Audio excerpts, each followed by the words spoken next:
Onam is an international festival of Keralites. It is celebrated in the Malayalam month of Chingam, that is during the months of August and September in the Christian calendar. Now, Onam is celebrated to commemorate the famed ruler Mahabali. Now, there are many myths, many legends, and many historical events associated with this festival, but we would like to consider it as a harvesting and trade festival. It is after the month of Karkidagam in the Malayalam calendar, that is after the month of August and July in the Christian calendar, when the rain clears away for sunlight and warmth, that the merchants, the foreign merchants, arrive here for spices. And for spices, they trade gold with us. And thus, this month in which we get gold came to be known as Punnin Chingamasa, or the Golden Chingam month. Now, Onam got a very similar name as well because of this very reason, Punnonam, or Golden Autumn. Now, these are just a vague translation from me, attempting to directly translate these words into English. So, yeah, it may not be that good, but still, I gave it a try. Now, Onam is a festival that's composed of many, many legends, but among them, the most important one is that of Mahabali. In the Bhagavatam's Ashtama Sandham, you see from the 18th to the 23rd chapter, it talks about Lord Vishnu's avatar, that is avatar of the dwarf, and about Mahabali. Now, it is widely put forward that Mahabali was a ruler of Kerala. Mahabali was a grandson of the Asura king and Vishnu devotee Prahladan. And the meaning of the name itself, Mahabali, it means that the one who does great good things. Now, Mahabali's rule was so good that even gods were jealous of him. At that time, all who lived in his empire was equal. They were all equal. There was peace and prosperity everywhere. The kings and gods who felt jealous of Mahabali's reign went to Lord Vishnu to seek his assistance in ending his reign once and for all. And, well, Lord Vishnu took the form of a dwarf and went to Mahabali as a beggar and asked him for 3 foot of land. Mahabali, ignoring the advice from his advisor, his name was Rajaguru Shukracharya. So Mahabali ignored the warning of Rajaguru Shukracharya and went on with giving the dwarf the land he requested. And once he had been given permission to take the land, the dwarf grew to a height greater than the sky and measured heaven, earth, and hell in just 2 foot. And when he asked where the 3rd foot of land is, Mahabali showed him his very own head. Now, it is also said that Mahabali gained permission from the dwarf to come and visit his people once a year. That is during Thiruvonam in the month of Chingam. It's the Malayalam month of Chingam. Now, there are no historic evidence, real evidence to prove such a thing even happened. That's the thing about epics. You see, these stories, they may not be real, but they have real morals in them. So we must learn to understand them. Although they might be based on some historical incidences, old incidences that we have forgot about. Now, when we take a look at history, we get a lot of different stories describing how Onam came about. So we will be taking a look at some of these historic records. Now, the capital of Kerala back in the 4th century was Trikakura. Some believe that the evidence points out that Onam was executed by the Manna king of Kerala back then. When Samudragupta attempted to invade southern India, all of southern India, he made an offensive to take Trikakura as well. But by the bravery of the men, bravery of the king, of the Manna king that I mentioned before, Trikakura held out and pushed Samudragupta back to his borders, and eventually made him to eventually sue for peace. Now that's the thing. That's a victory. I did count that as a victory because they invaded and we pushed them back. So did the king. He also did consider it as a victory. And thus he ordered to celebrate this day as Onam forever. Now the Kerala historian Krishna Prasadi says that Onam was celebrated in ancient Kerala during the period between 620 AD and 670 AD. The Arab voyager Al-Biruni, who reached Kerala in the 11th century, and the Egyptian voyager Al-Indris, and the French voyager Benjamin, who arrived in the 12th century, all describe the Onam celebrations. Now, it is said in some rock inscriptions from the 10th century as well. It also does talk about the celebrations.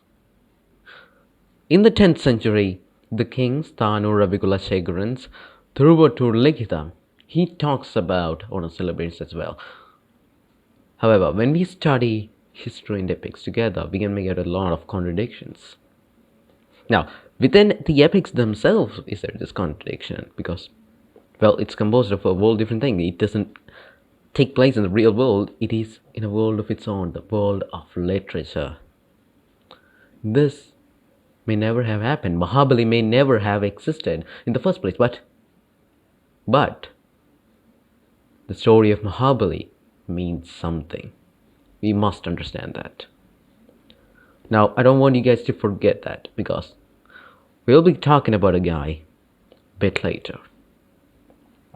When Lord Vishnu's fourth avatar slayed Prahladan's father, Hiranyakashipu, in Kurnool, situated in present-day state of Telangana, if so, then Mahabali's ancestors are from Telangana.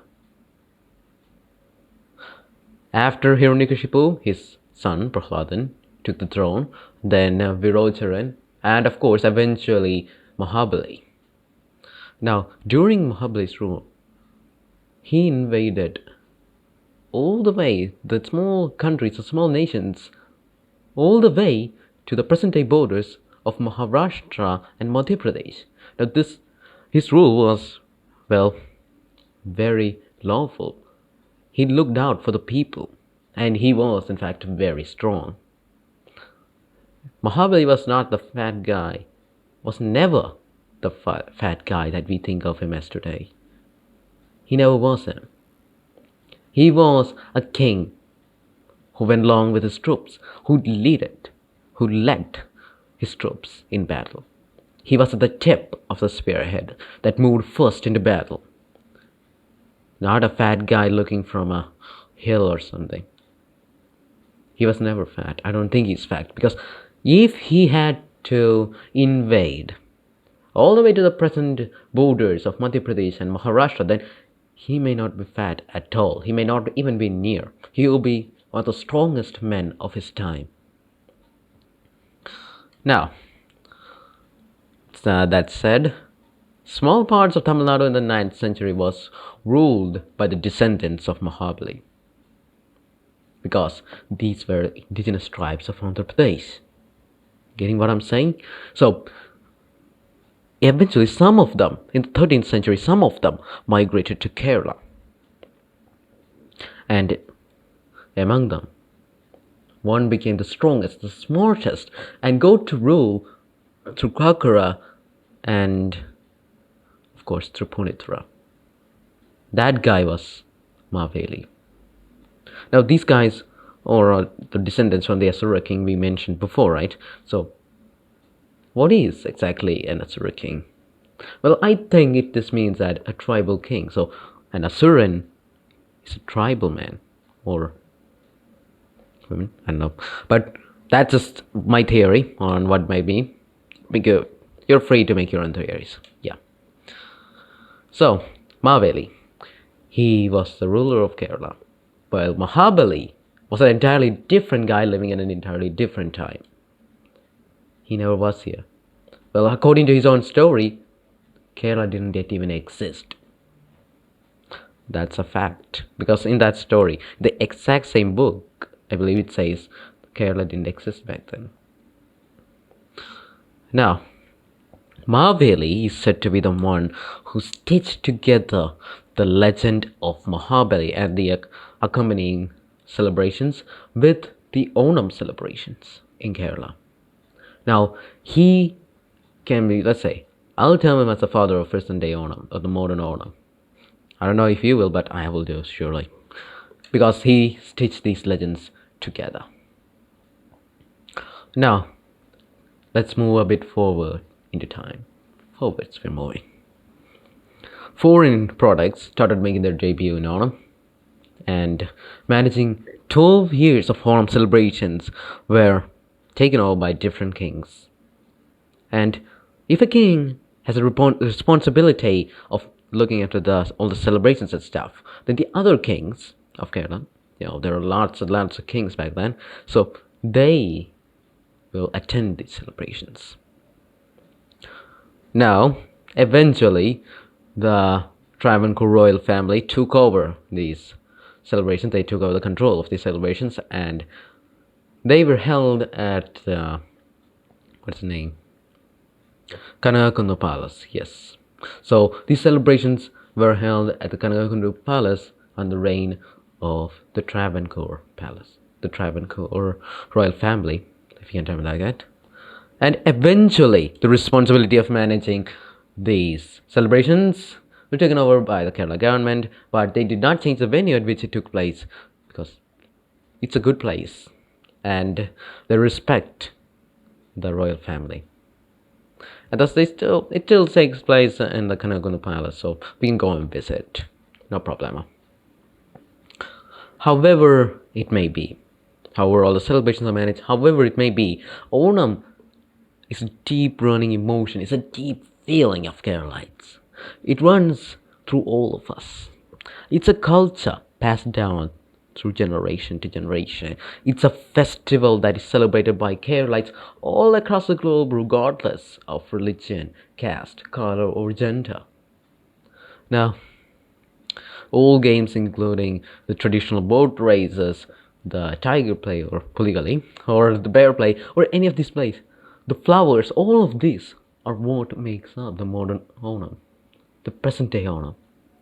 Now, how can I go on without mentioning the most crucial part of all? That's the Ona Sadhya. This is all part of the emotions of a Malayali, the deep running thoughts of him, while he just sits and swings on a swing, looking into the sky. His emotions always will be Onam. Onam is our own little unique culture. It'll never go away. We shall not let it go away. It stands unique in the world. Beautiful, vibrant. Thank you.